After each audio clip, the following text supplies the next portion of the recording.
The dust on Kepler 442b never settled properly. It hung in the air like orange fog, making everything look like an old photograph. Dr. Sarah Chen wiped her goggles for the third time that hour and stared at the alien ruins stretching before her. She had been on this planet for 2 weeks now, and the sight still took her breath away. The structures were massive, made from a black material that seemed to absorb light. No one knew what it was. No one knew who built it. The ruins were older than any civilization in the galaxy, older than the Vathians who claimed to remember the dawn of time itself. "Dr. Chen," a voice crackled in her earpiece. It was Commander Wei Zhang, her security escort. "High Priest Kel'Thuzar is approaching your position. He looks unhappy." Sarah sighed. Of course he did. The Vathian priest had been unhappy since the moment he learned humans were part of this expedition. To him, humanity was barely out of diapers compared to his ancient race. His people had been traveling the stars when Earth was still cooling from its formation. She turned and saw him coming. Kel'Thuzar was tall, nearly 8 feet, with 4 arms and skin that shimmered like oil on water. His ceremonial robes dragged through the dust, and he carried a staff made from what looked like crystallized starlight. His 3 eyes, arranged in a triangle on his face, fixed on her with clear disapproval. "Human," he said, his voice like wind through caves. The translator device on his chest converted his words into Mandarin, Sarah's native language. "What are you doing in this sector? This chamber is restricted to senior researchers only." Sarah held up her scanning equipment. "I have clearance from Director Voshatek. I'm running acoustic analysis on the glyphs." "Acoustic analysis?" Kel'Thuzar's eyes narrowed. "These ruins have been studied for 300 of your years. The greatest minds of the Concordat have examined every stone. What makes you think your primitive instruments will find something we have missed?" Sarah felt heat rise in her cheeks, but she kept her voice calm. "Sometimes a fresh perspective helps. My instruments aren't primitive, they're just different. Human linguistic theory has developed independently from concordant methods." The priest made a sound like grinding metal, which Sarah's experience told her was Vathian laughter. "Linguistic theory? Child, these are not words. They are decorations, religious symbols at best. The precursors left no language behind. This is known." "With respect, High Priest, that's an assumption, not a fact." Kel'Thuzar's crystalline staff struck the ground with a sharp crack. "It is knowledge earned through millennia of study. But I forget, your species measures history in mere thousands of years. You were not even aware of other life in the universe until your last century. Perhaps when you have earned your place among the elder races, you will understand the difference between knowledge and guesswork." He turned and walked away, his robes creating small dust storms. Sarah watched him go, jaw clenched. She had dealt with this attitude from many of the alien researchers. Humanity was the newcomer, the infant species that had somehow stumbled into a galaxy already ancient and organized. Earth had joined the Galactic Concordat only 60 years ago. Some of the species here had civilizations older than Earth's sun. Commander Zhang appeared beside her, his rifle held casually across his chest. "You okay, Doc?" "I'm fine, Wei. Just another day of being talked down to by beings older than dirt." Zhang grinned. "Hey, at least he talks to you. Most of them pretend I'm furniture." Sarah smiled despite herself. Zhang was right. The Concordat barely acknowledged human military personnel. In a galaxy where wars had been replaced by elaborate diplomatic protocols thousands of years ago, human soldiers seemed like relics from a barbaric past. She returned her attention to the ruins. The chamber she had been studying was different from the others. The walls had a strange quality, a resonance she could feel in her bones. When she spoke, her voice echoed in patterns that seemed almost musical. Sarah set up her equipment carefully. She had brought recording devices designed to capture not just sound, but the way sound moved through space. If these glyphs were language, they might have been designed to be spoken, not just read. The glyphs themselves were beautiful, flowing symbols that seemed to shift depending on the angle of light. Sarah had photographed thousands of them, fed them into analysis programs, compared them to every known writing system in human and alien databases. Nothing matched. But there were patterns, rhythms in the way they were arranged. She began recording, speaking nonsense syllables to test the chamber's acoustics. The sound bounced back in strange ways, as if the walls were designed to shape it. She tried different pitches, different rhythms. Hours passed. The orange sun of Kepler 442b began to set, casting long shadows through the ruins.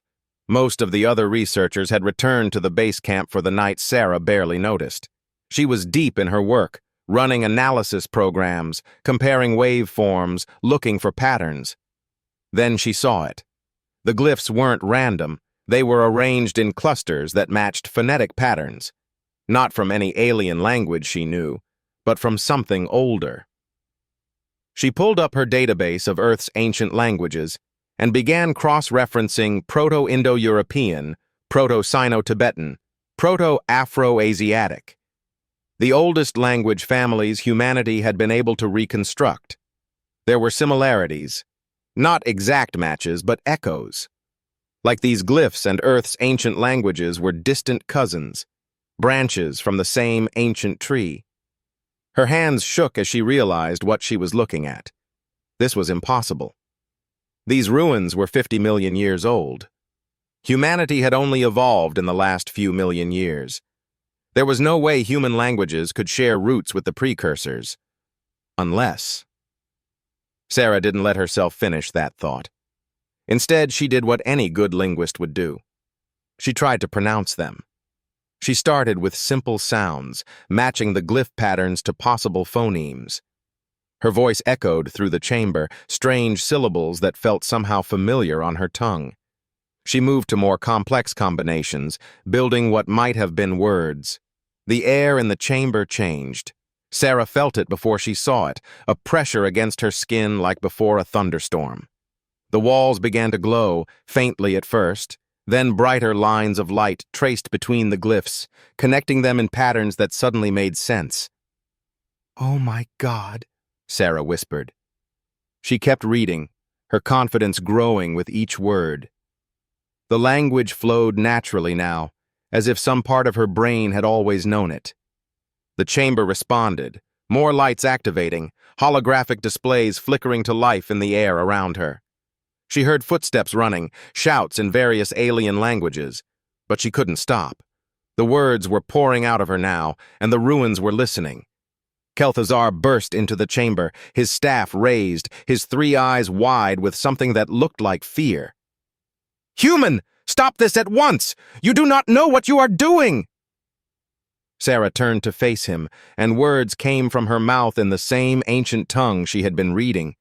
She didn't plan them, didn't think about them. They simply were. "I seek only understanding, keeper of old ways."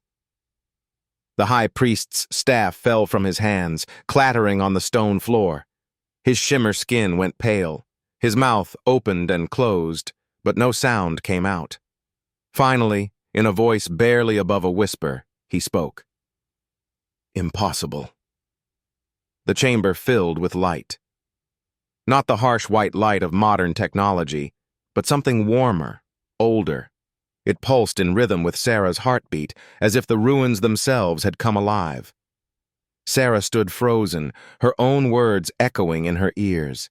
She had spoken in a language she didn't know, shouldn't know, couldn't possibly know. Yet the words had felt as natural as breathing. Kel'Thuzar remained motionless, staring at her with all three eyes. His staff lay forgotten on the ground between them. Other researchers crowded into the chamber entrance, speaking in hushed, frightened tones. "High Priest?"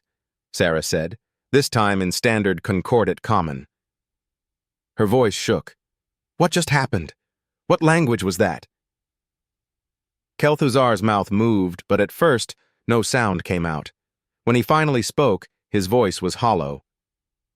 That was the first tongue, the language of the Cedars, the precursors who built everything we know. A Gentari researcher, a being that looked like a floating jellyfish made of geometric shapes, pushed forward. Impossible. The first tongue is dead.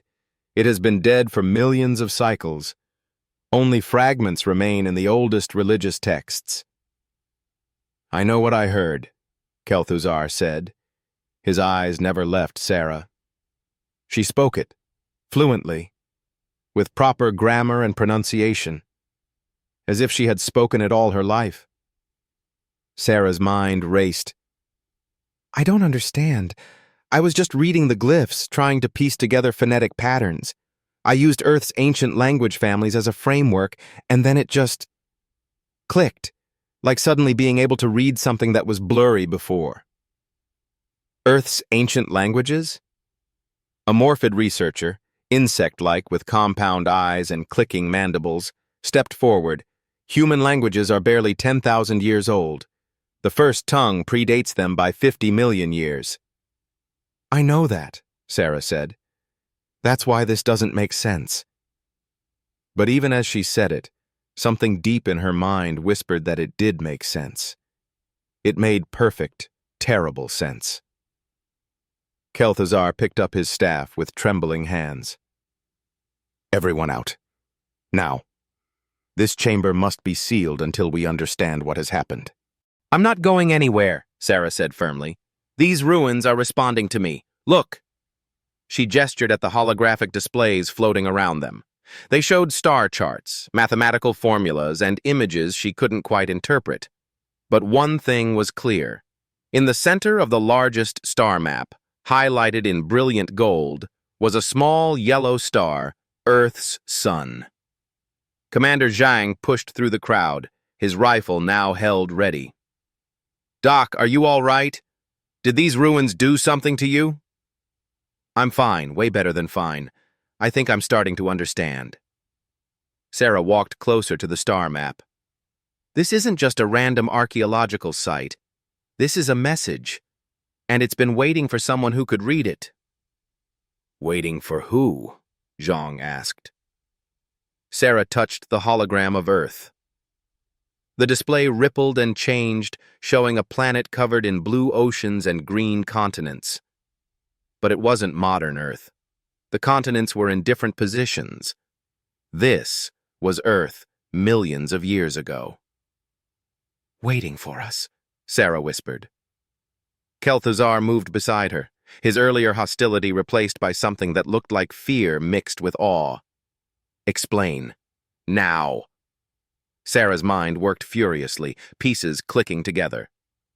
When humanity started studying our oldest languages, we found something strange. All language families on Earth, no matter how different they seem, show signs of coming from even older source languages. We call them proto-world theories. Most linguists dismissed them as speculation. But what if they weren't wrong? What if there really was an original human language? Many species have theoretical origin languages, the morphid researcher said. This proves nothing. But what if all our origin languages come from the same source? Sarah continued. What if the precursors didn't just build these ruins and disappear?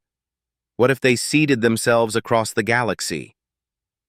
The chamber fell silent except for the hum of the ancient technology around them. Absurd, someone muttered. But Kel'Thuzar slowly shook his head. Not absurd. Forbidden. He turned to face the crowd. Leave us. All of you. What must be discussed now is not for unprepared minds. The other researchers hesitated, but the command in Kel'Thuzar's voice was absolute. They filed out slowly, leaving only Sarah, Zhang, and the High Priest. When they were alone, Kel'Thuzar's shoulders sagged as if a great weight had settled on them. My order has kept secrets for 100,000 years, prophecies and warnings passed down through generations. We dismissed many as religious mythology, but some, he looked at Sarah, Some we feared might be true. What prophecies? Sarah asked. That the Cedars would return. That when the galaxy grew stagnant, when the elder races became trapped in tradition and pride, the sleepers would wake. We thought it meant the precursors would come back. We never imagined, he gestured helplessly at Sarah, that they had never left, that they became us. Zhang lowered his rifle slightly. You're saying humans are descendants of these precursor aliens? Not just humans, Sarah said, understanding flooding through her. All of us, every species in the Concordat. We're all children of the Cedars, but humanity was kept separate, isolated. Earth was hidden away while the rest of the galaxy developed. Why? Zhang asked. Sarah looked at the displays surrounding them, information pouring into her consciousness in ways she couldn't explain. It was like remembering something she had always known but forgotten. Because the galaxy needed a catalyst. The elder races became hierarchical, rigid. They stopped growing, stopped questioning. They needed something to shake things up. And you think humanity is that catalyst? Kel'Thuzar's voice carried skepticism mixed with hope. Not just humanity, but we developed differently because we were alone. We had no one to teach us the proper way to do things. We had to figure everything out ourselves, make mistakes, try crazy ideas. Sarah smiled despite the weight of what she was realizing. We stayed chaotic and creative because we had no choice. Kel'Thuzar was quiet for a long moment. Then he knelt, his forearms folded in a gesture Sarah recognized as Vathian supplication. The prophecy speaks of the guide who returns, one who would speak the first tongue and show the galaxy what it had forgotten. I did not want to believe I have spent my life thinking my people were the eldest, the wisest, to learn we are children, that we have been asleep. His voice broke. We're all children, Sarah said gently. Even me. I don't have all the answers. I just happen to be the one who could read the right words at the right time. Zhang cleared his throat. This is all very profound, but we have a practical problem. When word gets out that humanity might be some kind of special precursor inheritors, how do you think the other species will react? Sarah and Kel'Thuzar looked at each other. The same thought crossed both their faces. Badly, they said in unison. As if summoning their fears, an alarm began blaring throughout the camp. Zhang's communication device crackled to life with urgent voices speaking in multiple languages. All human personnel, this is Director Voshatek. Return to your quarters immediately. This is not a drill. Repeat, all humans to quarters now. Zhang grabbed Sarah's arm. We need to go. Now. But before they could move, the holographic displays shifted. A countdown appeared, numbers in precursor script that Sarah could now read as easily as her native language. What is that? Kel'Thuzar asked. Sarah's blood ran cold. It's a timer, and it's counting down fast. To what? Zhang demanded. The displays showed new images, precursor facilities across the galaxy, all activating simultaneously, all showing the same countdown. To everything changing, Sarah whispered. The Emergency Council chamber on Concordat Station Prime was designed to hold representatives from 50 different species. Today, it was packed with over 200 beings, all demanding answers. The noise was overwhelming, even with translation devices filtering everything into comprehensible sound. Sarah sat at the center table, feeling very small and very human. Kel'Thuzar sat beside her, his crystalline staff held upright. On her other side, Commander Zhang stood at attention, eyes constantly scanning for threats. In the 3 days since the ruins had activated, Sarah had learned that threats were very real. Director Voshatek, a massive being that resembled a bear made of living crystal, struck the floor with his ceremonial hammer. The sound rang through the chamber like a bell, demanding silence. This council is now in session, Vashatek announced. "We are here to address the incident on Kepler 442b and determine the implications for the Galactic Concordat." A Keltorian representative, reptilian with scales that shifted colors based on emotion, stood immediately. His scales were showing dark red, which Sarah had learned meant anger or fear. Implications? The implications are clear. The humans have somehow activated ancient precursor technology. They either stole knowledge they should not have, or they are hiding their true nature from us. Murmurs of agreement rippled through the crowd. A tall, thin Erythian with skin like polished silver raised a delicate hand. "Director, if I may, the humans have been part of the Concordat for only 60 years. They arrived in ships that were barely capable of faster-than-light travel. They had no knowledge of precursor technology. Yet now, one of them speaks the first tongue, a language that has been studied by the greatest scholars for millennia with no success. This cannot be coincidence." "It isn't coincidence," Sarah said, standing up. Her voice was steady, though her heart pounded. "It's genetics." The chamber erupted in noise. Vashatek had to strike his hammer 3 times before order returned.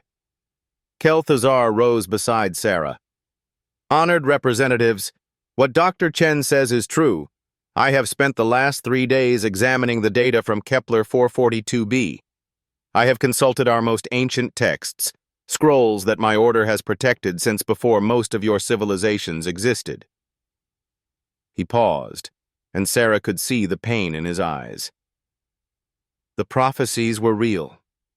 The cedars did not vanish. They transformed themselves, spread themselves across the galaxy, became the foundation for all life that followed. "Religious superstition," someone shouted. "Science," Sarah countered. She activated her datapad, and holographic displays appeared above the council table.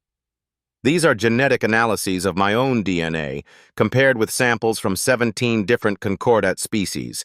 Look at the base patterns. There are similarities that shouldn't exist. We've all been assuming that life evolved separately on each world. But what if it didn't? What if it was planted, engineered, designed to grow in specific directions?" A Zentari representative floated closer to examine the data. Their geometric form pulsed with thought. "These similarities could be explained by convergent evolution. Life tends toward certain patterns because they work." "Not this many patterns," Sarah said, "and not with this specific distribution. Look at this sequence here. It's present in all of us, but it's dormant, switched off, like code waiting to be activated." "And you claim humans can activate it?" The Keltorian scales were now dark purple, a color Sarah didn't recognize. "I don't claim anything. I'm telling you what happened. When I spoke the words in the precursor chamber, something in my brain woke up genetic memory, maybe, or some kind of biological key that had been waiting millions of years to turn." Kel'Thuzar added, "We have been conducting tests, not just on Dr. Chen, but on other humans from the expedition. All of them show increased brain activity in regions previously thought to be dormant. Some are beginning to understand the first tongue without training. It is as if speaking it once created a pathway for others." This caused even more uproar. Representatives were shouting, arguing, some demanding that all humans be quarantined immediately. Zhang's hand moved closer to his weapon. Sarah touched his arm, shaking her head slightly. Violence wouldn't help. A calm voice cut through the chaos. "Perhaps we are asking the wrong questions." Everyone turned. The speaker was Ambassador Thel Nora of the Centauri Collective, a species known for their diplomatic wisdom. She looked almost human, except for the silver lines that traced across her skin like living circuits. "Ambassador Thel Nora," Vashatek acknowledged. "Please, share your thoughts." "We are asking whether humans have stolen power, or whether they are special, or whether they are a threat," Thel Nora said. "But the real question is, why now? These ruins have existed for millions of years. Humans have been in the galaxy for only decades. Why did the technology activate for them? Why not for the Vethians, who have been studying these sites for thousands of years? Kel'Thuzar's eyes widened. Because we were not meant to activate it. We were too entrenched in our ways, too certain of our superiority. Exactly, Thelnora continued. I have been reviewing the prophecies the Vethian Order shared with us. They speak of the sleepers waking when the galaxy grows stagnant. Friends, when was the last time any of our civilizations made a true breakthrough, a real innovation? The chamber fell silent. The Keltorian Empire has used the same technology for 3,000 years, Thelnora said gently. The Erithian Collective has not changed its social structure in 5,000. My own people have been following the same philosophical principles for 8,000 years. We are stable. We are peaceful. But we are not growing. Sarah felt a chill run down her spine. You're saying the precursors planned this. They created elder races that would build stability, and then they created humanity to disrupt it. Not just humanity, Thelnora said. I have been conducting my own research. There are 6 other species in the Concordat that arrived within the last 200 years. All from isolated systems, all developing independently. All showing the same genetic markers that Dr. Chen identified. She displayed her own data. We are all catalyst species. Humanity is simply the first to reach the trigger point. This is too convenient, the Keltorian representative said. How do we know this isn't an elaborate deception? How do we know humans haven't planned this for generations, hiding their true capabilities? Commander Zhang laughed, a short bark of genuine amusement. With respect, Representative, 60 years ago we thought we were alone in the universe. We barely managed to build our first FTL drive without blowing ourselves up. If this is a conspiracy, it's the worst planned one in history. Despite the tension, several representatives made sounds that translated to laughter. But not everyone was amused. A coalition of representatives from the oldest species were clustering together, having urgent whispered conversations, Vashatek noticed. Representatives, if you have concerns, please share them with the full council. The Morphid representative who had been at the dig site spoke for the group. Director, with respect, we do have concerns. If what has been presented here is true, it means the natural order of the Concordat is about to change dramatically. The elder races have led for millennia because we had experience, knowledge, and stability. If newer species suddenly have access to precursor knowledge, to ancient technology, what happens to that balance? You're asking if you'll lose power, Sarah said bluntly. We are asking if the galaxy will descend into chaos, the Morphid corrected. Your species still engages in wars with itself. You have not evolved past violence and tribalism, and now you want us to believe you are meant to lead us into a new age? Sarah felt anger flash through her, but Kel'Thuzar placed a gentle hand on her shoulder. My friend, the High Priest said to the Morphid, you mistake catalyst for leader. Dr. Chen is not meant to rule. She is meant to remind us that we have forgotten how to change, how to grow, how to question our certainties. Pretty words, someone muttered. But what happens when those precursor facilities finish their countdown? What if they're weapons? What if they're designed to eliminate species that the precursors deemed unworthy? Sarah's stomach dropped. She had been so focused on understanding what was happening that she hadn't fully considered the darker possibilities. The countdown, Vashatek said quietly. How much time remains? 2 days, Sarah said. And I don't know what happens when it reaches 0. The ruins aren't telling me that part. Then we must assume the worst, the Morphid said. We must prepare our defenses, fortify our worlds, and we must consider that the humans, intentionally or not, have triggered something catastrophic. Ambassador Thelnora stood again.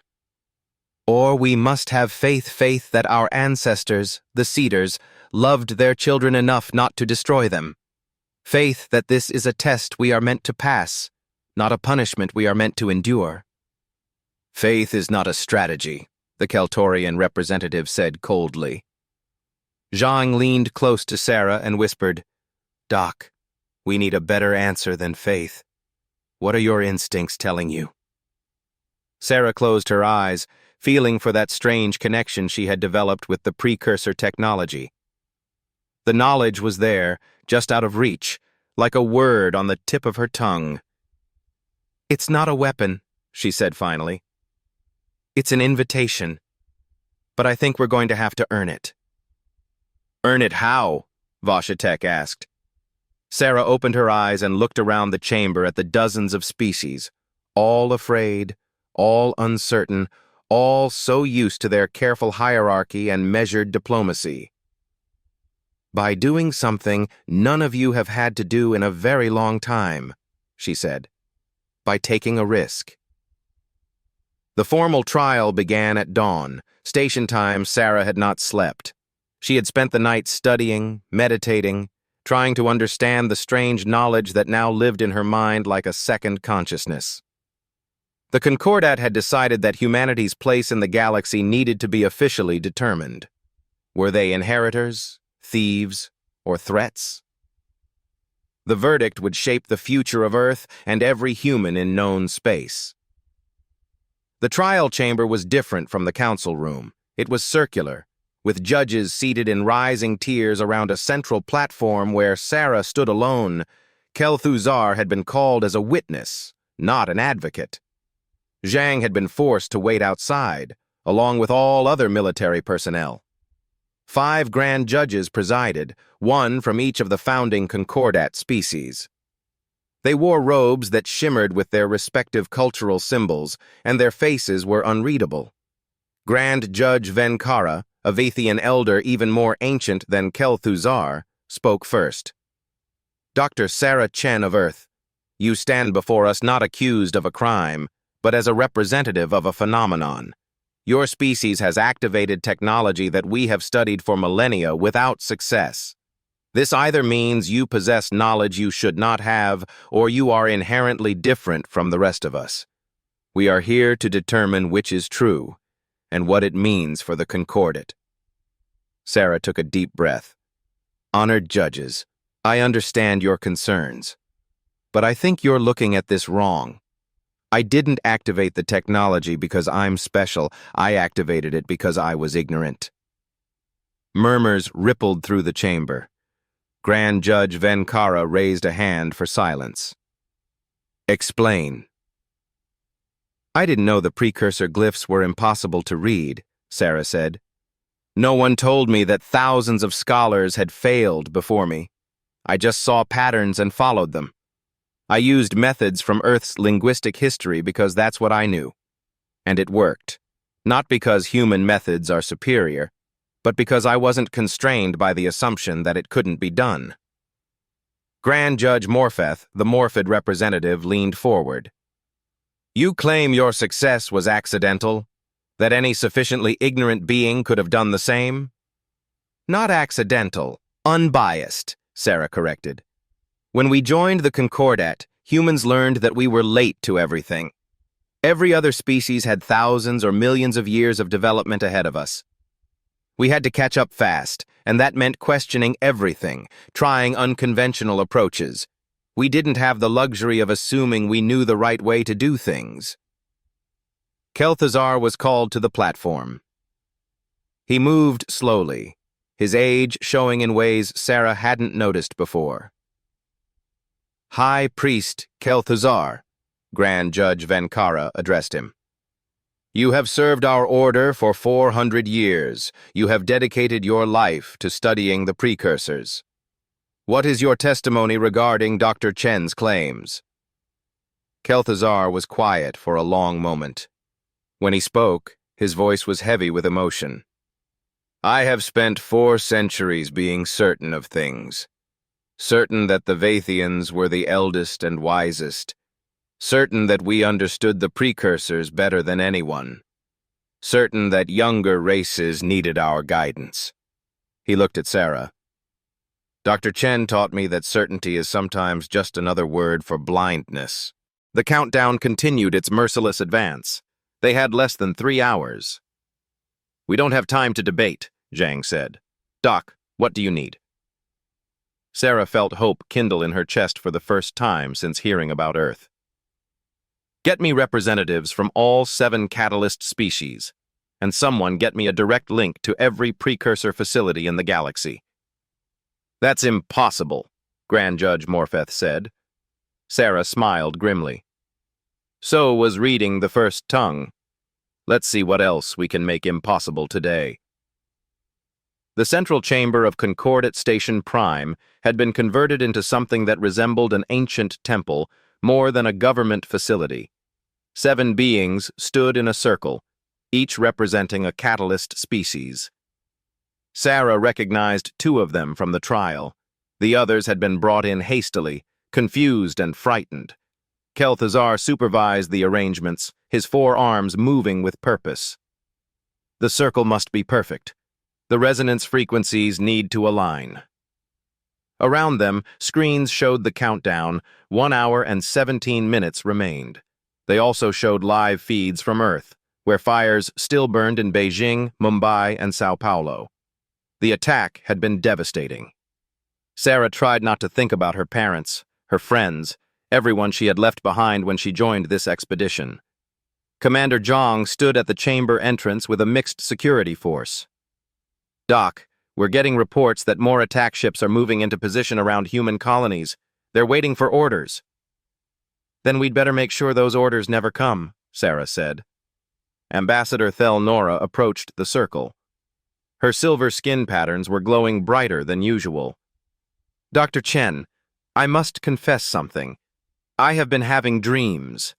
Since the facility's activated, I see things, memories that are not mine."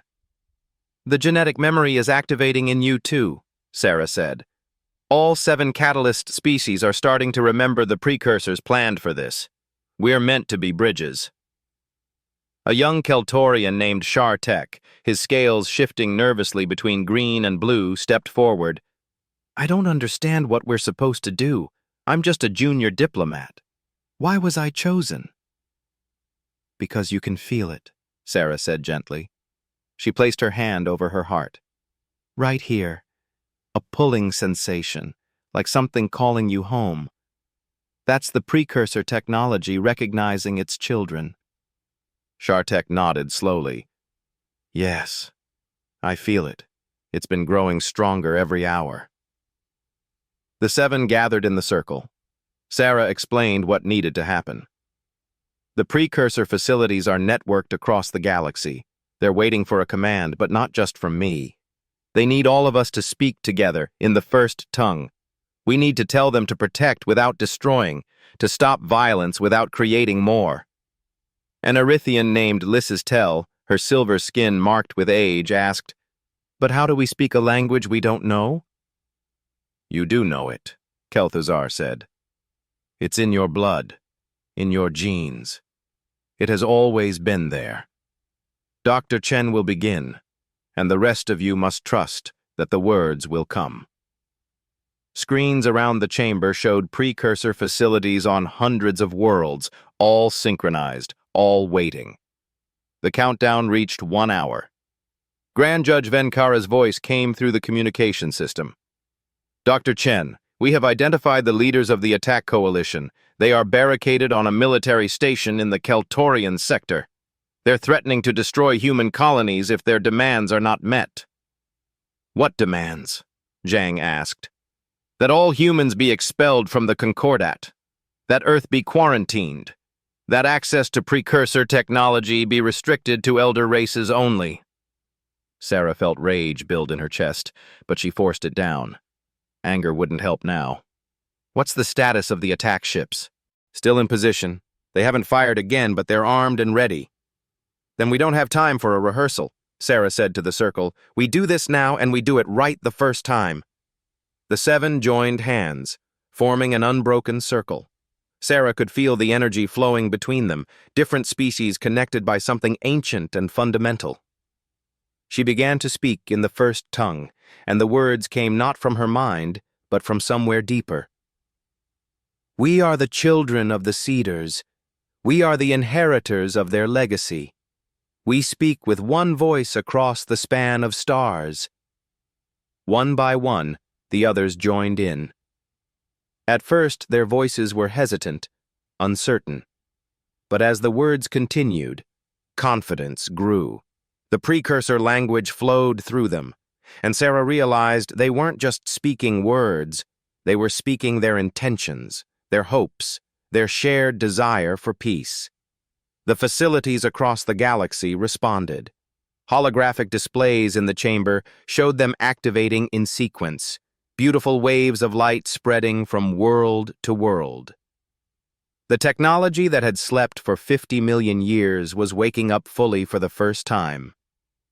We ask not for weapons, but for wisdom. We ask not for dominance, but for understanding. We ask that you help us protect without harm, defend without destruction. The countdown reached 30 minutes. On the screens, they could see the attack ships around Earth beginning to power up their weapons. The extremists were making their final move. Sarah felt the precursor network respond to their call. Defense systems activated around human colonies, but they weren't weapons. They were shields, energy barriers that wrapped around entire planets. The attack ships fired, but their weapons dissipated harmlessly against the shields. Then something unexpected happened. The ships themselves began to shut down. Not destroyed, just disabled. Their weapons offline, their engines dead. The crews would be safe, but they couldn't continue their attack. "It's working," Zhang said, watching the screens in amazement. But Kel'Thuzar shook his head. "This is only the beginning. Look at the countdown. It's still descending." He was right. 25 minutes remained. The precursor facilities had responded to the immediate crisis, but they wanted more. Sarah understood. Stopping the attack isn't enough. We need to show that we've learned the lesson, that we can grow beyond our fear and pride. She released the hands of the beings beside her and walked to the communication console. "Grand Judge Venkara, I need you to open a channel to everyone. Every world in the Concordat, every ship, every station. I need everyone to hear this." "Dr. Chen, what are you planning?" "The only thing that might work? The truth." Kel'Thuzar helped her establish the connection. Within moments, Sarah's image was being broadcast across the galaxy. Billions of beings, dozens of species, all watching. She spoke in the first tongue first, letting the words resonate through the precursor facilities. Then she switched to Concordat Common, so all could understand. "My name is Sarah Chen. I'm a human from Earth. 3 days ago, I accidentally activated technology that has been dormant for 50 million years. Since then, my world has been attacked, people have died, and the Concordat has been brought to the edge of chaos.